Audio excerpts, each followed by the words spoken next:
This story begins with a boy named Sergei. He was out hunting one day when something terrifying happened. A massive lion appeared right in front of him. Sergei acted fast. He stepped forward and shielded his younger brother behind his back. He knew the situation was dangerous. Even one shot would never bring down a lion this size. So Sergei did something unexpected. He put his weapon down slowly. He wanted to show the lion that he meant no harm. It worked. The lion's fierce expression began to soften, but then a gunshot broke the silence. Sergei's father, Nikolai, had fired from a distance. He thought he was helping, but he had made a terrible mistake. The lion roared in pain and rage. It lunged straight at Sergei. Its sharp teeth tore through the boy's body. Nikolai fired again and again, but nothing worked. The lion grabbed Sergei and carried him away into the wild. Nikolai was certain his son was dead. As the lion carried Sergei, something strange happened. The lion's blood seeped into Sergei's open wounds. Deep inside his body, something changed. Their genes reacted in a way no scientist could explain. It was as if a hidden door had opened inside Sergei's DNA.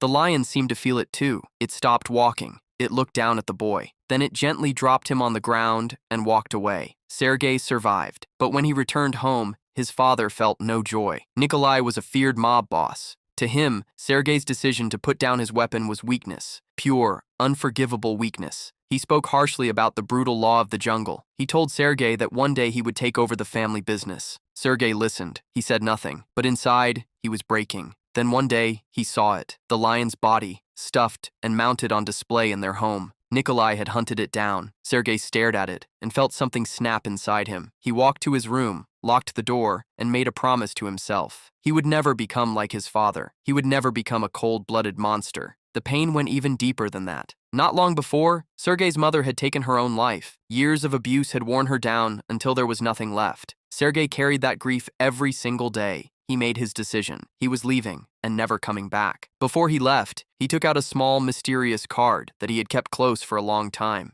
He climbed toward the rooftop to escape, but the tiles cracked beneath his feet. He lost his balance and fell. He braced for the hard impact of the ground. It never came. He landed as lightly as a cat. Sergei looked around in complete disbelief, but there was no time to think. He had to move. He began the long journey to his mother's hometown, a vast, beautiful grassland in the Russian Far East. He walked through the open land and felt something close to peace for the first time. Then he heard it, a deep thundering noise rising from the horizon. He turned and his blood ran cold. A massive herd of wild buffalo was charging straight toward him. Hundreds of them. The ground shook under their hooves. There was nowhere to hide. He covered his ears and closed his eyes and waited. The buffalo parted. They split into two streams and ran past him on both sides without touching him. The lead buffalo had placed its enormous body in front of Sergei, shielding him from the herd. Only when every last animal had passed did the Buffalo King slowly walk away. Sergei stood alone in the dust and realized something had changed inside him forever. He could communicate with animals, not with words, but with something deeper, a feeling, a signal, and the animals understood him. That was only the beginning. He threw a spear with a small amount of force, and it flew over 100 meters. He ran after a deer at full speed and caught it. He leapt from a standing position and left the ground entirely. His hearing sharpened to an unnatural level. He could stand at the edge of a canyon and count the individual drops of water in the stream below. He was no longer entirely human. One afternoon, a gunshot echoed across the valley. Sergei climbed a tall tree in seconds. From nearly a kilometer away, he spotted two poachers. He ran toward them as fast as he could, but he arrived too late. Dozens of buffalo lay dead on the ground. The poachers walked toward him and told him to leave immediately. Something stirred deep inside Sergei. He picked up a knife from the ground. Then he moved like a predator. The two poachers had no chance. They were on the ground before they understood what had happened. He looked at the dead buffalo around him and made a silent promise. He would get justice. 16 years passed. The boy from the grasslands was gone. In his place stood a man the criminal underworld feared above almost anyone else. His name was Kraven. He was a legendary assassin. When your name appeared on Kraven's list, there was no escape. There was only the hunt. To reach his next target, Kraven disguised himself as a prisoner and entered a jail. His cellmate was clearly dangerous. To avoid trouble, Kraven made a simple offer. He said he would be out within 3 days. If he was wrong, his cellmate could do whatever he wanted. The cellmate smiled and agreed. The next day, 2 thugs approached Kraven in the yard. They told him everything in the prison belonged to their boss, Seaman. They were going to teach the new arrival a lesson. They had badly misjudged the situation. Kraven lifted both of them off the ground with almost no effort. After that, he was brought before Seaman, the kingpin who controlled the prison. Kraven was not worried at all. This was exactly why he had come. The moment the guards relaxed, Kraven moved. Both bodyguards hit the floor before they could react. Seaman understood too late. Kraven grabbed him and threw him over the upper-level railing. The prison alarm screamed. Guards poured in from every direction, but Kraven was already moving. He climbed the wall like a lizard. He tore open an exit with pure strength. Within 1 minute, he was outside the walls. A massive storm had swallowed the landscape outside. Snow and wind hit him from every direction. He lost all sense of direction in the blizzard. Then a tundra wolf stepped out of the white. Kraven reached out through the invisible channel that had lived inside him since that day in the grasslands. The wolf went immediately calm. Under its guidance, Kraven found his extraction team waiting in the storm. He wiped the prison tattoos from his body. By the time authorities arrived, all they found was a body torn apart by wolves. The mission was complete. Guided by scent alone, Kraven found a woman. He walked up to her and held out a small card. Her name was Calypso. She recognized the card immediately. Her grandmother had given it to her years ago before a long trip. After a fortune reading, her grandmother had said the card would protect against danger. She had also passed down a mysterious family elixir kept for many generations. On that same trip, Calypso's family had been traveling near the area where the lion had taken the young boy. She had witnessed it. The lion had not harmed the boy, but when it looked at Calypso, there was something in its eyes, a kind of pleading. Calypso had given the boy the mysterious elixir. Before leaving, she had placed the card in his small hand. The doctors later declared him dead, but just as they moved to disconnect the machines, he came back to life. That boy had been Kraven, and he had spent 16 years searching for Calypso to understand what had happened to him. By now, Calypso was a respected lawyer in London, but her mentor had recently been murdered while working on a difficult case. Kraven told her he had already handled it. The killer was Seaman, the man from the prison. Calypso went home and confirmed Seaman had died in prison. She found Kraven again. She told him Seaman had deserved it, but she could not accept Kraven's methods or the fact that he had done it simply to repay an old debt. Neither of them knew that news of Seaman's death had already reached dangerous ears. A man called Rhino had heard everything. He had once been a small criminal under Nikolai, but those days were behind him. He was building something of his own now. He arranged a meeting with Omar, Seaman's most trusted lieutenant, and invited him to join his organization. Omar's men were skeptical. Rhino did not look like someone who deserved fear, so Rhino showed them. He reached back and disconnected a hose attached to a device on his body. His arm began to harden and expand. Omar's men panicked and opened fire. Rhino dropped, then he stood back up. He calmly picked the bullets from his hardened skin. Once he reconnected the hose, his body returned to normal. Omar had no choice. He joined. Together, they arranged a meeting with Nikolai. Nikolai offered them shelter while planning to bring them under his control. But within minutes, he sensed something wrong. Armed killers launched a sudden ambush. Nikolai's men responded immediately, but his younger son Dmitri froze in terror and hid. Nikolai watched with deep disappointment. He had expected backbone. He got a boy too frightened to move. Word of the failed ambush reached Rhino. Then one of his men brought him a USB drive. It contained footage of Kraven's prison break. When Rhino realized the legendary assassin was actually Nikolai's son, he went very still. If Kraven and Nikolai ever came together, the combined force would be catastrophic. Rhino sent a specialist, a man with one extraordinary ability. Anyone who made direct eye contact with him was instantly and completely hypnotized. Kraven had no idea any of this was coming. He climbed the outside of a skyscraper with his bare hands, avoided all surveillance cameras, and surprised his younger brother Dmitri on his birthday. The reunion was warm and real. Kraven felt the guilt he had carried for years. On the night he ran away,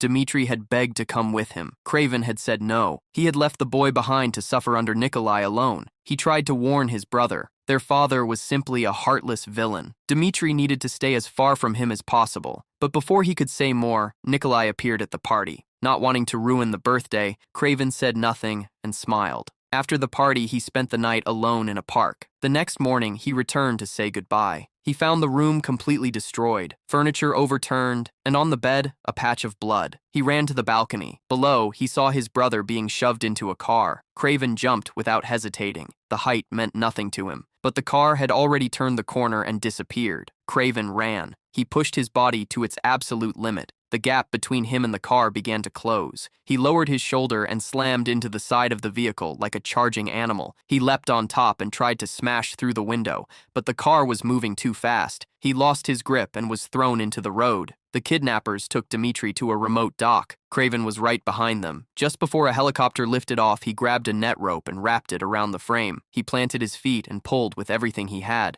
The helicopter strained, but could not rise. A gunner appeared. Kraven tied the rope, dodged the shots, grabbed a steel pipe, and launched himself upward. The gunner was down before he understood what happened, but the engine overcame Kraven's strength. The helicopter tore free. In a final desperate move, Kraven grabbed the landing skid as it rose. The machine dragged him hundreds of meters over the open sea before a buoy tore him loose. He surfaced and watched the helicopter disappear. Dmitri was gone. Kraven went to Calypso. She agreed to find the location but needed time. While he waited, Kraven went to Nikolai. His father already knew. The kidnappers had sent a severed finger and demanded $20 million. For Nikolai, the money meant nothing, but paying would destroy his reputation, and he believed they would never release Dmitri regardless. He had decided to ignore the demand entirely. Kraven looked at his father for a long time, then he walked away. He would rescue his brother alone. Calypso's team found the location, but the moment her contact passed the information along, he walked into a corridor and came face to face with the hypnotist. The contact had already been bought by the other side. He expected protection for his betrayal. What he did not expect was that the kidnappers had no tolerance for traitors. The base was built into a sheer cliff. For most people, it was unreachable. For Kraven, it was a simple climb. He moved up the rock with silent precision. Guards fell before they heard him coming. He slipped through the base like a shadow without making a single sound. Then, an alarm triggered. Even the greatest hunter makes a mistake. The gunfire stopped in seconds. Omar himself tried to fight back and was launched off his feet by a single charge. As Kraven moved in to demand Dmitri's location, he sensed movement above. A rocket came in from outside. The explosion blew both Kraven and Omar off the cliff. A landslide followed. Kraven threw himself over Omar and used his own body as a shield against the falling debris.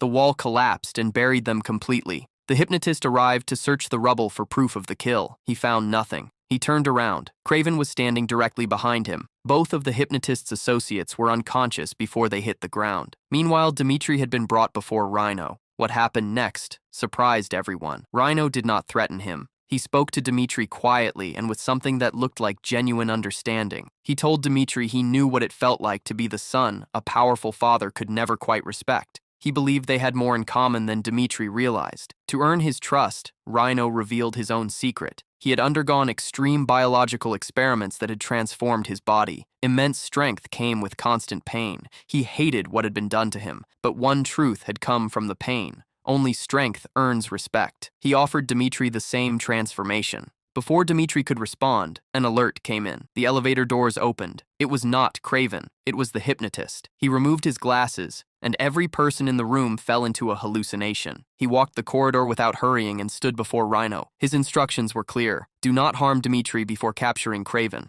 Kraven had no weakness except his brother. Then he pulled a rare Siberian plant from his pocket. It was the same plant Kraven used to poison his arrows. Find where it grew, and they could track Kraven directly to his location. Kraven brought Calypso to his hidden base in Siberia. The place was filled with research equipment and years of careful notes. He had been trying to recreate the ancient elixir that had saved his life as a child, but Calypso told him the recipe had died with her grandmother. It was lost. Rhino and the hypnotist arrived at the edge of the Siberian forest with a new weapon. A poison designed to pull a person's deepest fears from inside their mind and trap them there until their body failed completely. A cheetah burst from the trees and vanished just as fast. In the chaos, Dmitri escaped into the woods. Rhino sent his men after him. They moved into the trees without realizing they were walking directly into Kraven's territory. One by one, they went silent. Kraven moved through the forest without making a sound. The men fell before they ever saw him clearly. Rhino watched from a distance as his team was systematically finished. He ordered a helicopter to bomb the forest. Kraven dodged every explosion and turned back toward base. Then a poisoned arrow struck him. His vision blurred instantly, his body disconnected from his mind. Spiders appeared, surrounding him from every direction. The hypnotist's voice filled his head from somewhere he could not locate. Kraven swung at the shapes around him. His fist hit wooden posts. He swung again and hit nothing. The poison was separating reality from nightmare, and he could no longer tell the difference. The hypnotist moved in for the kill. An arrow hit him in the forehead. Calypso stood at the tree line with the bow raised. She crossed the ground quickly and gave Kraven the elixir. The nightmare dissolved. He came back to himself. Rhino had received word that Kraven was dead. He believed it. He gathered Dmitri and began moving back toward the base. Then he saw the buffalo, an enormous herd stampeding directly toward them. Cars shattered like paper under the animals. Rhino disconnected his hose and his body hardened completely. Kraven arrived. He hit Rhino with a flying kick that launched him several meters back. Rhino absorbed everything and hit back harder. Kraven flew dozens of meters through the air. Rhino charged again and again, each time sending Kraven further. A final brutal charge sent both Kraven and a truck flying. Kraven was pinned underneath it. Rhino stood over him and smiled. Kraven looked up through the pain and found it. A single weak point where the hardening was imperfect. He gathered every last piece of strength he had and drove a metal rod directly into that spot. Rhino screamed and released him, but the pain pushed Rhino into blind, uncontrolled rage. Kraven grabbed a steel cable and used his speed to wrap it tightly around Rhino's body. He threw the other end upward and tied it to a charging buffalo. The animal ran. Rhino was dragged off his feet. The entire stampeding herd finished what Kraven had started. Rhino lay in the dirt, barely alive. Kraven tracked down his father, and he discovered something that changed the weight of everything. It was Nikolai who had sent the prison break footage to Rhino. He had done it deliberately. He had always known the legendary assassin was his own son. Rather than face him directly, Nikolai had used Dmitri as bait. He had handed Kraven's one true weakness to an enemy and hoped that enemy would do what he could not. Nikolai did not deny it. Kraven stood there and looked at his father for a long time. He thought about his mother, the lion, the years in the grasslands, Dmitri's face being shoved into a car. The man standing in front of him had orchestrated all of it to protect his own position. He could not kill him. He turned and walked away. Behind him, a bear's roar rose from the jungle. Nikolai grabbed his rifle and checked the chamber. It was empty. Kraven had removed the bullets before he left. The bear came out of the trees. A year passed. Kraven attended Dmitri's birthday celebration. He barely recognized the young man in front of him, the frightened boy who had hidden during the ambush, who had trembled in captivity, who had needed protecting his whole life. That person was completely gone. In his place stood someone who had quietly and totally taken control of Nikolai's entire criminal empire. Kraven stood in the middle of the party and tried to process what he was seeing. He did not want this for his brother. After the celebration, he tried to speak to him privately. What he discovered next shattered everything. Dmitri had not stumbled into power. He had not been swept into it by recent events. Long before the kidnapping, long before Rhino's approach, Dmitri had already agreed to undergo the biological experiments. He had been planning this for years. Every desperate chase,